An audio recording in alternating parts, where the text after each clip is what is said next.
You know, as we meet here today, I'm sure many of you are asking, you know, why are we here? Why are we here? Or, to put it a different way, why is our Archdiocese pursuing a plan like All Things New? You know, over the years, and most of the folks in this room have probably been Catholics in this Archdiocese for some time, and we've seen in parish closures here and there, one or two. We all remember the St. Stanislaus controversy. It was always controversial. But it was always done with great caution. I always had the feeling great reluctance on the part of the Archdiocese. But why are we here today talking about plans of our Archdiocese to close 100 out of our 179 parishes? And I guarantee every one of you, whether your parish is slated for closure, merger, or not, you're going to be affected, because even if you're a bigger parish that's not on the chopping block, you're going to be a recipient parish for the congregations that are going to be merged into you. And many of you either attended, have children attend, or have grandchildren who attend or would attend Catholic grade schools that are going to be closed, although that's been temporarily been put on hold. So as we consider these questions, we want to step back first, I believe, and prayerfully consider, what is the mission of the church? What is the mission of our Archdiocese? What is our mission as Catholics? And I think probably the best way to answer that question is by going to Matthew 28, that passage, the words of our Lord, and what has come to be known as the Great Commission. And Jesus came and said to them, "All authority in heaven and on earth has been given to me. Go therefore and make disciples of all nations, baptizing them in the name of the Father and the Son and the Holy Spirit, teaching them to observe all that I have commanded you. And behold, I am with you always until the end of the age." In other words, the mission of the Catholic Church, our mission as Catholics, is evangelization. Evangelization first to those who are closest to us, our family, our friends, our co-workers, and ultimately to the whole world, to bring the world to God through Jesus Christ and the church he founded. So I think regarding All Things New, we should ask ourselves two questions. First of all, why is the Archdiocese undertaking this project? And the answer to the first is, I don't know. I don't know. Because neither the Archdiocese, nor Father Martin, the Vicar General, nor our Archbishop, Archbishop Rosansky, has told us. So I'll tell you what I surmise from the documents, but we don't know. And secondly, why are we here today, and what can we do about it? And we'll talk a little bit about the Procurator process, the idea of engaging a canon lawyer, and we'll go into that further in question and answer. But one thing is clear, that whatever happens, when we're talking about church mergers, closures, consolidations, three principles have to be applied. Number one, transparency. The Archdiocese has to be open and transparent with what they're doing. And unfortunately, if there's one thing that's given the Roman Catholic Church a black eye over the last decades, it is the lack of transparency. Remember, our Lord said, "Scandals will come, but woe to by whom they come. It better that a millstone be put around their neck and be thrown into the sea." Well, it's bad enough that those evil ones abused our children, but it's just as bad that our bishops, our ecclesiastical hierarchy in this country, covered up and enabled those pedophiles. Complete lack of transparency. And to some extent, it continues to this very day. Number two, you've got to follow the rules. I was a state senator. I spent 2 years in the House before that. In my 10 years in politics, I've learned one thing. If you don't follow the rules, people lose faith in you really fast, and you're no longer a public servant, you're a tyrant. So follow the rules. And in this case, the rules in question are the Catechism of the Catholic Church and the canon law of the Catholic Church. And number 3 is very clear in canon law. Decisions involving church closures, and I'll get to the specific documents, have to be with the full involvement of those affected, both the priests affected, the pastors especially, of those churches, and the laity who are affected. And unfortunately, there have been a number of red flags. I wrote these words a little while ago, more than red flags. Flashing neon signs on the highway that make me concerned that none of these 3 will be the case.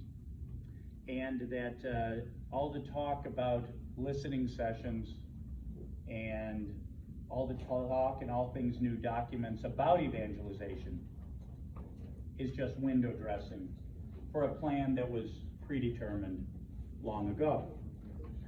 So the first why. So the mission of the church is evangelization.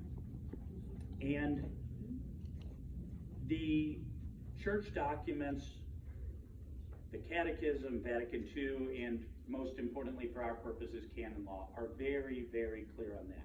So how many of you went and looked at your parish's workbook and read all things new documents? Okay. Remember on the first 10, 15 pages, lots of quotes from the Bible, lots of quotes from the Catechism, from various church doctors, but over and over again the word evangelization.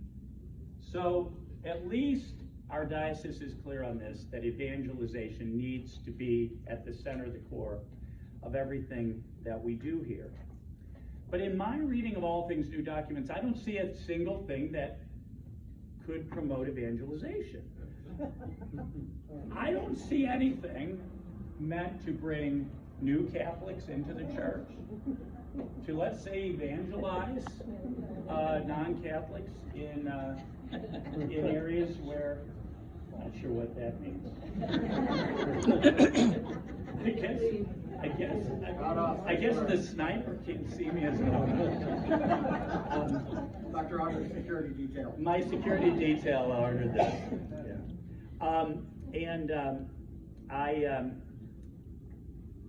Yeah. Anything to a single thing to evangelize non-Catholics, to retain Catholics in the church, especially our young people who are leaving our church at rates higher than ever.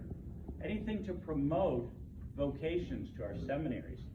In fact, do you all know that Cardinal Kenneth Glennon Seminary turns away a lot of young men from the priesthood, tells them they don't have enough life experience. These folks are in their 20s.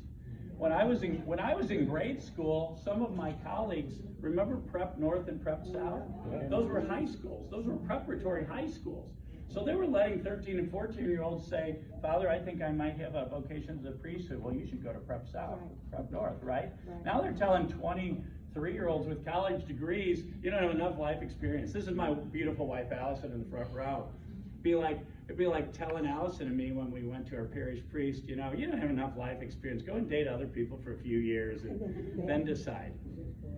Anyway, don't get on me. It gets me started on pre-shortage. But anyway, the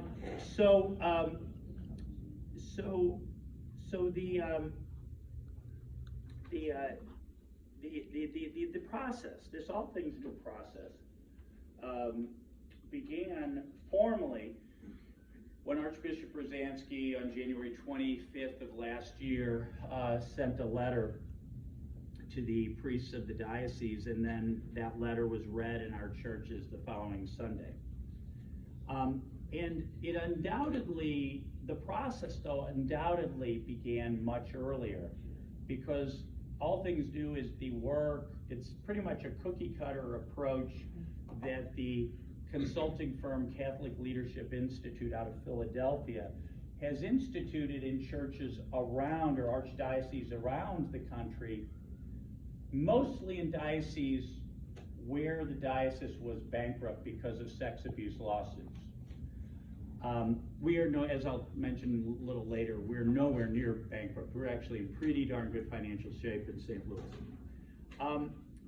So the listening sessions, again, January it was announced that this process was going to begin, and then these so-called listening sessions didn't begin until, as best I can tell, late September, October.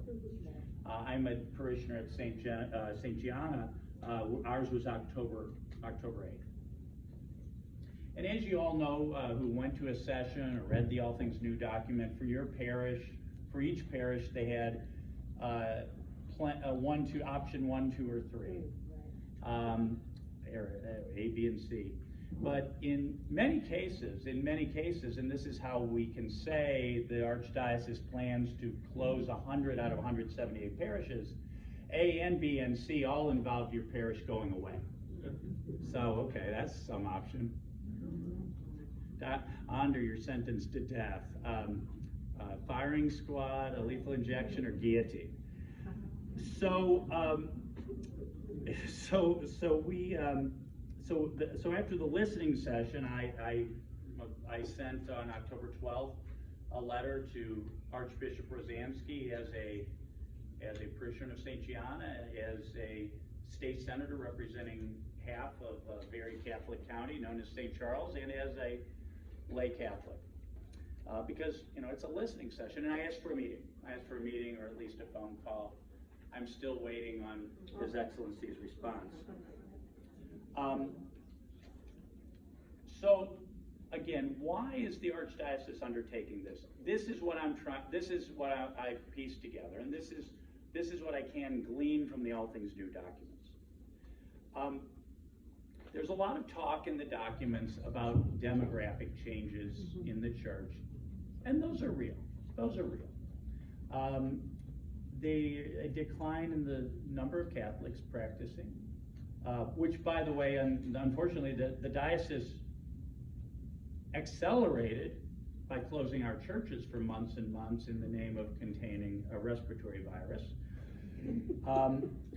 That resulted in most parishes of a decline in 20% of mass attendance. Most churches have not recovered. I'm happy to say my own church has recovered. But they never state, and they talk about a shortage of priests. We'll talk about that a little later. But they never state that is the reason for the closures and consolidation. They just kind of throw those data out there. Things that we all know, of course. But much less did they, even less did they in any way say, okay, we're going to close 100 of your parishes, and that's going to make these things better.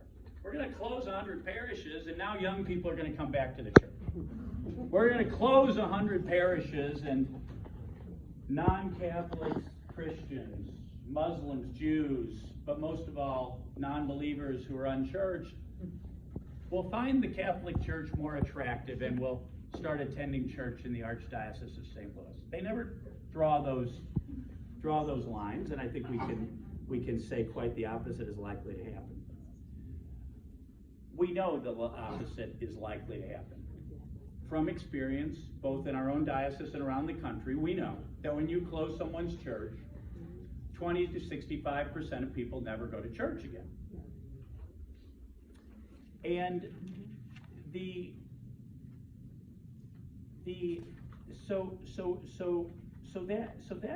that should make us very concerned that there is not a connection between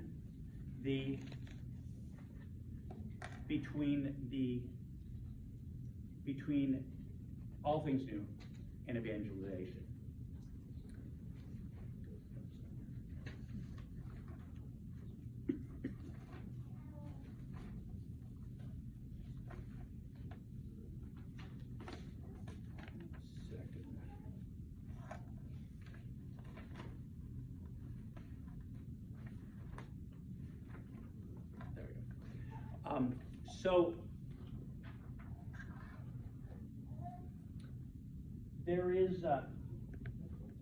so we got to ask ourselves what is the good? What is the good of closing 100 parishes? There is some talk about, and this wasn't put in writing, but we've been told that some pastors are trying to be, and even young priests are being sold the idea that goes something like this: would you rather be the shepherd of souls or the shepherd of buildings? The idea of dismissing our Catholic churches as mere buildings. I'm immediately reminded of David's words. One thing I ask of the Lord, and this I seek, to dwell in the house of the Lord all the days of my life. Our Catholic church isn't just a building. And if David could say that in Old Testament times, how much more can we say that as Catholics? The tabernacle, where God lives and dwells, body, blood, soul, and divinity. Do you want to be a shepherd of souls or a shepherd of buildings? So, the second why was Save Our St. Louis Parishes, Save Our SOSTL.org organized? Why did I agree to be Procurator? What is the Procurator process? Very simply, we want all things new again, to be transparent, to follow the rules, and to involve those affected. Canon 1222 of church law talks about closures of Catholic churches only for grave reasons. It gives one example here. If a church cannot be used in any way for divine worship and there is no possibility of repairing it, the diocesan bishop can relegate it to profane but not sordid use. So if a church burns down and can't be repaired, there you go. Canon 1222 goes on to say, where other grave causes suggest that a church can no longer be used for divine worship, the diocesan bishop, after having heard the presbyteral council, can relegate it to profane but not sordid use with the consent of those who can legitimately claim rights for themselves in the church, and provided the good of souls suffers no detriment thereby. So, relevant church law says closures have to be for grave reasons, with the consent of those who can legitimately claim for themselves rights pertaining to that church. That's all of us. And number 3, provided the good of souls suffers no detriment thereby. Let's listen to that last point. Provided the good of souls suffers no detriment thereby. So you close a church, 20 to 65% of those parishioners never go back to church. At the same time, we all know as Catholics, it is a grave obligation of ours, to attend Mass on Sundays and holy days of obligation. Anyone see a detriment to souls there? So and again, those drops in attendance, we see those nationwide when churches are closed in various dioceses, but we see that here in the Archdiocese of St. Louis. In 2004 and 2005, churches were closed in St. Louis City, St. Louis County, and then in 2018, when my own home parish, when I was growing up, St. Dominic Savio and St. George were merged into one parish. We saw those kinds of drops in church attendance. So at the same time, another church document makes it clear what are not valid reasons to close or consolidate parishes. That document is entitled, hold on here, it's a mouthful, The Pastoral Conversion of the Parish Community in the Service of the Evangelizing Mission of the Church from 2020. Again, that word evangelize. And I quote, the suppression of parishes by extinctive union. I love that phrase, suppression by extinctive union. Yeah, that means your church is going away. It's going to be united with another one, but yours is going away. is legitimate for causes directly related to a specific parish. To a specific parish. Not 100 at a time.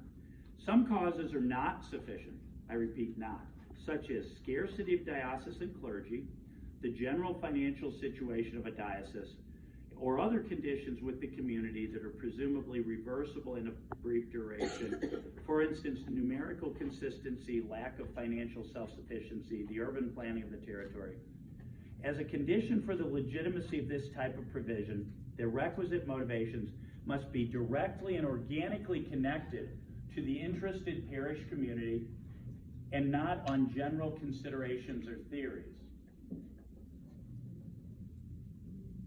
Not on theoretical conditions. You know what it says in All Things New documents? It says we want every parish to have 1,400 families. So we're going to get rid of 100 parishes. Is that directly related to a specific parish, or is that a general consideration or theory? From observing CLI parish organizations around the country, it's very cookie cutter. I mean, what CLI, Catholic Leadership Institute, does is the farthest away from specific to a parish, because every single one of their plans eliminates 55 to 65% of parishes. And most of them are in parishes that are bankrupt because of pedophile sex abuse lawsuits. In other words, CLI comes into dioceses sort of like, y'all remember TWA, Carl Icahn coming in like a corporate raider, dismantling TWA. That's not what church law allows. That's not what church law allows. But going back to the impermissible causes for closing parishes, why doesn't church law recognize a priest shortage as a reason to close a parish? Because, logically, you don't have enough personnel, right?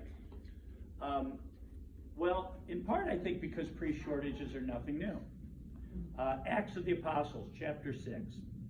We hear the apostles gathered all the disciples together, and I quote, "It would be not be right for us to neglect the ministry of the word of God in order to wait on tables." So they appointed deacons. And we could hire lay parish ministers and so on. In missionary times in countries past and present, one priest might serve 100 square miles or more.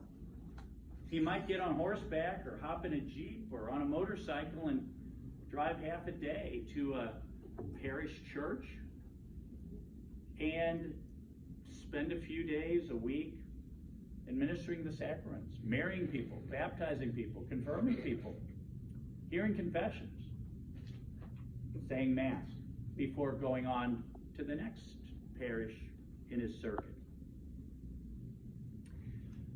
So All Things New also assumes that priests are some sort of a limited resource, a stock. There's an existing stock of priests. It's a diminishing resource. They're getting old and dying. They're going to go away, and then we're going to be out of them, sort of like fossil fuels. Really. So my parish along St. Gianna, let me tell you a little bit about St. Gianna. We're a 16-year-old parish. So 17 years ago, we didn't even exist. We kind of started up shortly before the financial crisis. We spent 5 years in a warehouse, most beautiful warehouse church you've ever seen. We ended up buying 25 acres, building a gorgeous church. Over the course of time, we paid off our debt. We now have 530 families, and 4 of our young men became priests. One's a deacon who will be ordained in a couple months. One little bitty parish, one of those, substandard parishes that only has 530, not 1,400 families. We produce three vocations. Hey, don't clap for me, they weren't my kids. So 178 parishes times 3 over the next decade and a half, 534, we'd be exporting priests all over the country. On the flip side, the Archdiocese of Detroit a few years ago went through an all things new type reorganization. 2022, you know how many young men they ordained to the priesthood? 0. First time in the history of the Archdiocese of Detroit, no vocations, no newly ordained priests. How did their evangelization go up? Oh, I'm sure it went great. And that's a really good question because CLI, Catholic Leadership Institute, again, East Coast consulting firm, they have made the claim in the past on their website and publicly that when they do this stuff, it increases church attendance, it increases collections, and so on.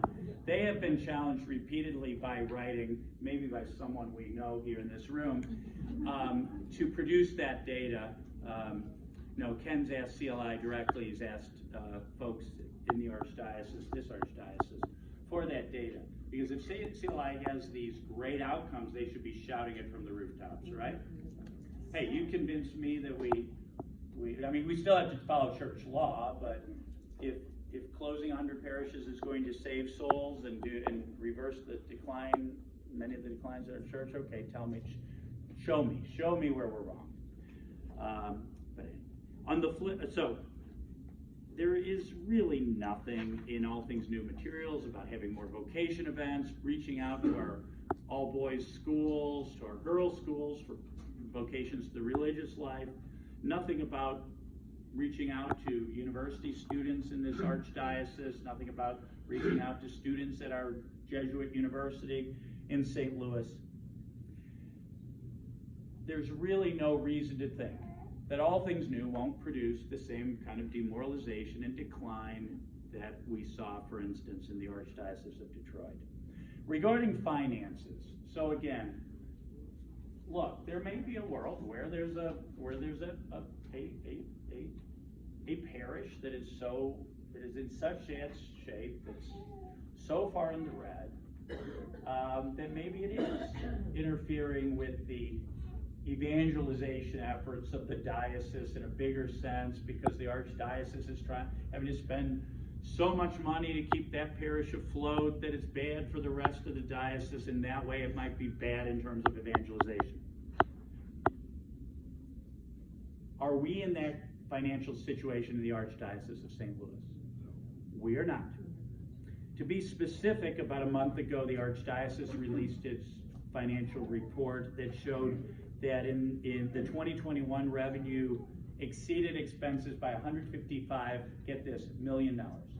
$155 million, which in the for-profit world we call a profit. The same year, net assets of the Archdiocese increased by $175 million. Basically, net assets in the bank about $1.3 billion. And this year, the Archdiocesan Catholic Appeal hit record numbers. And many parishes on the All Things New chopping block have very solid balance sheets. Some of them, some of them like St. Gianna, solid balance sheets, solidly in the black, and in many cases even have their debt paid off, and still on the chopping block.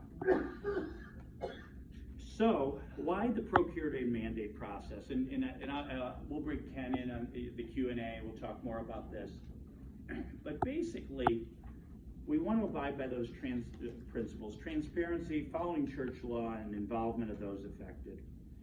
And the bottom line is, it looks like the process is a steamroller where the outcomes in mind,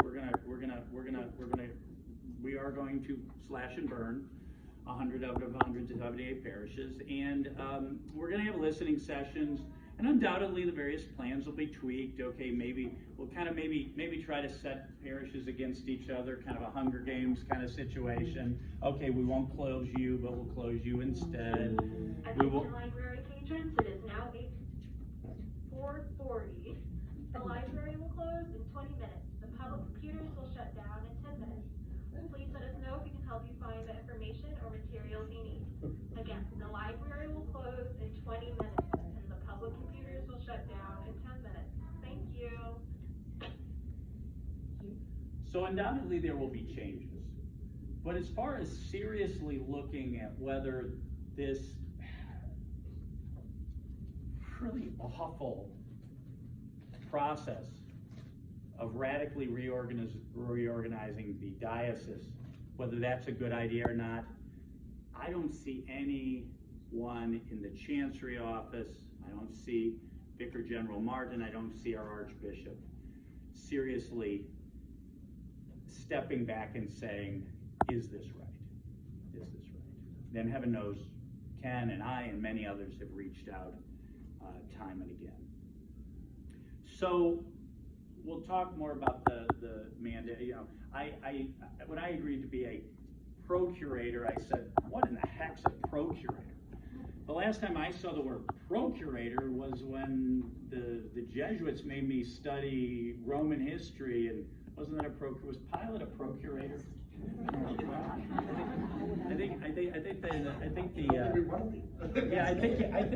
think the procurator was a Roman official who was in charge of a particular territory. Essentially, what the procurator process, what in the Catholic Church is this: the Church is very clear that the laity have rights within the Church. That's something that was, I think, a good thing that was reinforced by Vatican II. Is that the laity do have rights.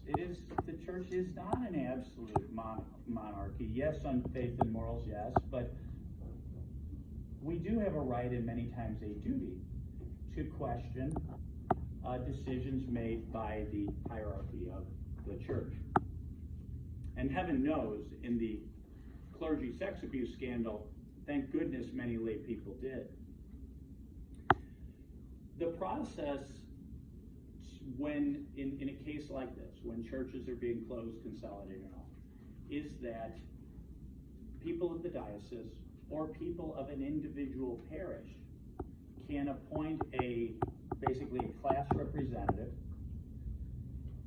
for discussion, dialogue, and if need be, appeal to Rome of the decisions being made by the hierarchy. And the procurator essentially is your class representative. If this were a civil lawsuit, you could call it a lead plaintiff, perhaps. That's what I've agreed to do.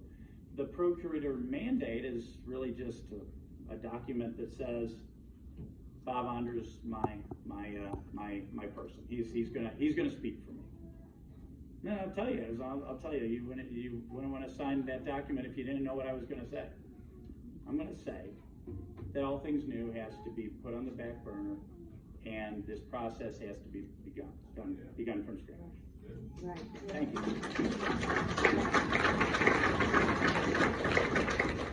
Because early on, I got involved. St. Gianna is one of the churches on the chopping block. So, at first people said, Bob, you want to help St. Gianna? And well, sure, I want to help St. Gianna. But then I learned more about all things new, and I said, oh my goodness, this is horrible. This is horrible. No, I don't want to be St. Gianna procurator. I don't want to, again, play this Hunger Games. But I would encourage every parish in the Archdiocese to appoint their own procurator and do this in parallel, and you can do that. And some parishes are doing that, and it's very good. But I said, no, I don't want this to happen at all. If Saint, let's name a saint who we don't have one named a church in the diocese. We'll just say St. Allison. I don't think there's a St. Allison. Look, if St. Allison's Catholic Church in St. Charles County meets the criteria for closure, so be it. But you have to follow church law, you have to be transparent, and you have to involve the parishioners of St. Allison's Catholic Church,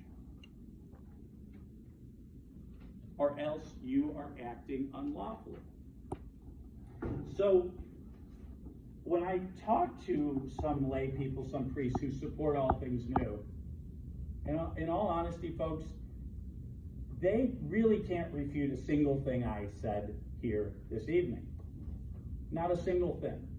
But what some of them say, including one person I've known for many, many years who's very close to me, who used to be involved in St. Gianna quite a bit, they basically say something like this: you know, Bob, come on, why don't you just kind of go along, you know, and trust our Archbishop. He's a good guy. He's a good guy. He means well. He is a successor of the apostles. He wants to do the right thing. Why don't you go along and get along? Patrons, it is now 4:45. The library will close in 15 minutes. Please let us know if we can help you find the information or materials you need. Again, it is 4:45. The library will close in 15 minutes. The public computers will shut down in 5 minutes. Thank you. So if anyone knows my political career, they know I'm not a go along, get along kind of guy.